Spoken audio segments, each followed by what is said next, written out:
Hello नमस्कार. तर आपण आज बनवणार आहोत कलिंगडाचे ज्यूस. चला तर बघूया मी कलिंगडाचं ज्यूस कसं बनवणार आहे. ते खूप छान आणि वेगळ्या पद्धतीने बनवणार आहे, तर व्हिडिओ शेवटपर्यंत बघा. इकडे मी कलिंगड कट करून घेतलेला आहे, बारीक अशा फोडी करून घ्यायच्या आहेत आणि एक मिक्सरचा जार घ्यायचा आहे आणि त्या जारमध्ये बारीक केलेल्या फोडी घालून घ्यायच्या आहेत. तर मी हाफ फोडी घालून घेणार आहे.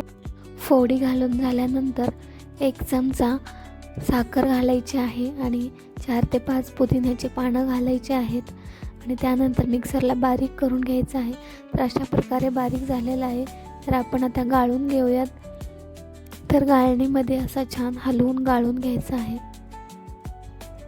थोडंसं काही गाठी वगैरे राहिल्या असतील तर मॅश करून घ्यायच्या आहेत. तर बघू शकता असा आपला ज्यूस निघालेला आहे आणि आता परत आपण राहिलेल्या फोडी बारीक करून घेणार आहोत आणि परत थोडीशी 4-5 पुदिन्याची पाने आणि 1 चमचा साखर घालून घेणार आहे आणि 1 चमचा बडीशोप घातलेली आहे. तर अशा प्रकारे 2 चमचा साखर आणि 1 चमचा बडीशोप घातली आहे आणि पुदिन्याची पानं 10 ते 12 घातलेली आहेत. हे पण ज्यूस असंच गाळून घ्यायचं आहे. छान बारीक झालेलं आहे. तर चमच्याने चांगला हलवून बारीक करून घ्यायचं आहे.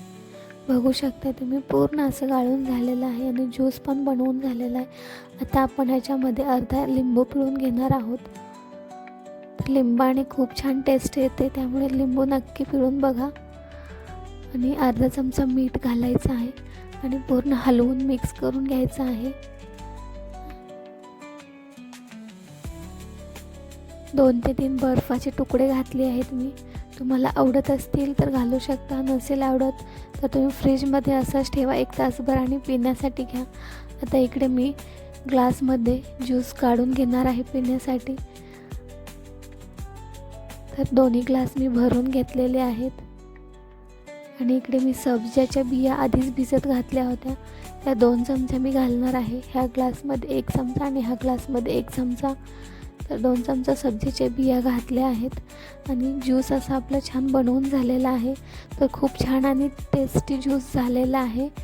बडीशोप आणि लिंबू टाकल्यामुळे खूप छान टेस्ट येते. तर नक्की एकदा ट्राय करा. कशी वाटली रेसिपी नक्की सांगा. आवडली असेल तर व्हिडिओला लाईक करा, चॅनलला सबस्क्राईब करा. चला तर भेटूया नेक्स्ट व्हिडिओ घेऊन. तोपर्यंत बाय बाय. व्हिडिओ पूर्ण बघितल्याबद्दल धन्यवाद.